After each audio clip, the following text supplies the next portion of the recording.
किसानों को मिल क्या रहा है। फिर से हमारे किसान संगठन दोबारा से धरना प्रदर्शन करने के लिए जो है मजबूर हो रहे हैं। हमारा शंभू बॉर्डर कोर्ट के आदेश के बावजूद भी नहीं खोला गया। हमारे किसान क्या चाहते थे, वो दिल्ली जाकर इस सरकार से बातचीत करना चाहते थे, लेकिन सरकार ने हर जगह पर ऐसे बैरिकेड, कीले, पानी की बौछारें ऐसा करने का काम किया जितना तो चाइना और पाकिस्तान बॉर्डर पर भी ये कार्य नहीं होता। हम इसकी भी कड़े शब्दों में निंदा करते हैं।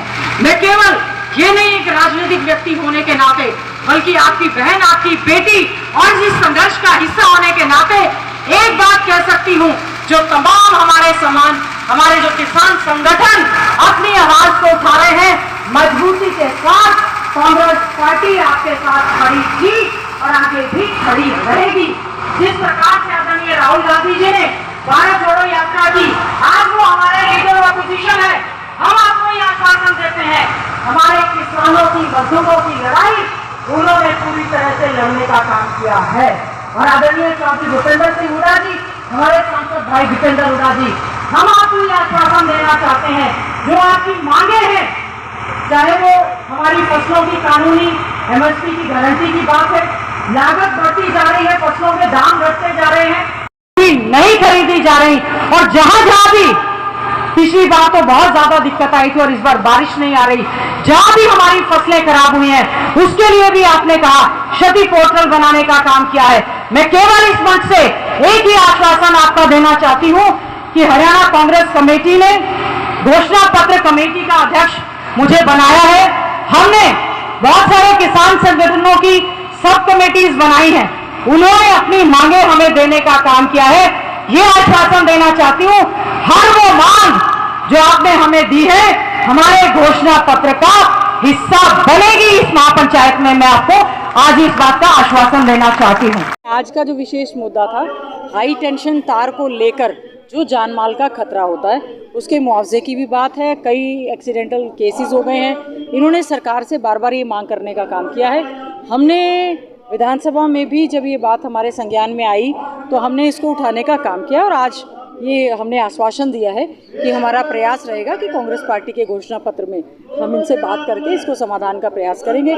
साथ ही साथ में जो एमएसपी की कानूनी गारंटी है, या 750 किसान जो हमारे शहीद हुए, उसमें से करीबन 150 किसान हमारे हरियाणा के थे, उनके शहीद परिवारों के लिए जो विषय है, और ये जो क्षतिपूर्ति पोर्टल है, मेरी फसल मेरा ब्यौरा योजना है, जिसमें जबकि किसान की सारी फसल खरीदी जानी चाहिए और मुआवजा सही समय पर आना चाहिए। तो बार बार किसान संगठनों की बातचीत हुई है, लेकिन बहुत समझती हूँ अच्छे ढंग से सुनवाई नहीं हुई। शंभू बॉर्डर पर आज भी हाईकोर्ट के आदेश के बाद बॉर्डर जो है वो खोला नहीं गया है।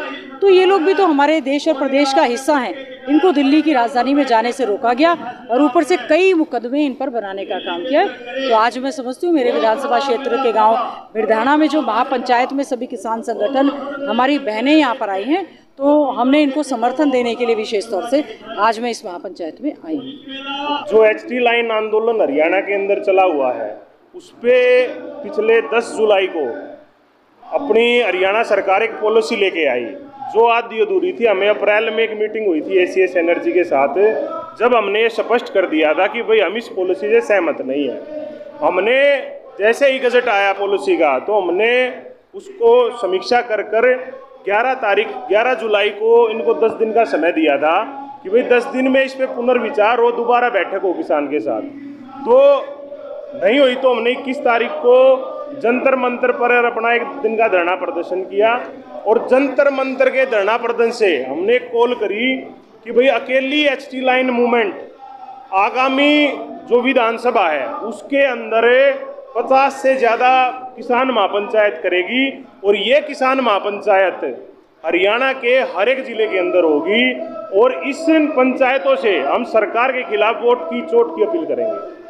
तो आज जो पंचायत है वो पहली पंचायत है, आखिरी जो पंचायत हम करेंगे 50वीं, वो सारे हरियाणा का दौरा होने के बाद जो अपने नवनिर्वाचित मोहनलाल बडोली जो विधानसभा में अब इलेक्शन लड़ेंगे, वो अब कुछ खबरें ये भी आ रही हैं, जब हमने ये रखा कि भाई हम राय विधानसभा में आकर वो रखेंगे जो बीजेपी के अध्यक्ष हैं, तो ये भी सुनने में आ रहा है कि वो पीछे हट रहे हैं। तो मेरा उनसे निवेदन है कि वो इलेक्शन लड़े और हम उनके लिए तैयार बैठे हैं कि भाई आखिरी जो इसका समापन होगा पंचायतों का, वो बड़ा एक किसान सम्मेलन उनकी विधानसभा में करेंगे।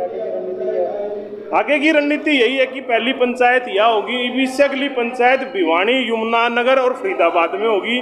वो आपको जैसे मीडिया के माध्यम से बता देंगे अगली जो पंचायत रखी जाएगी।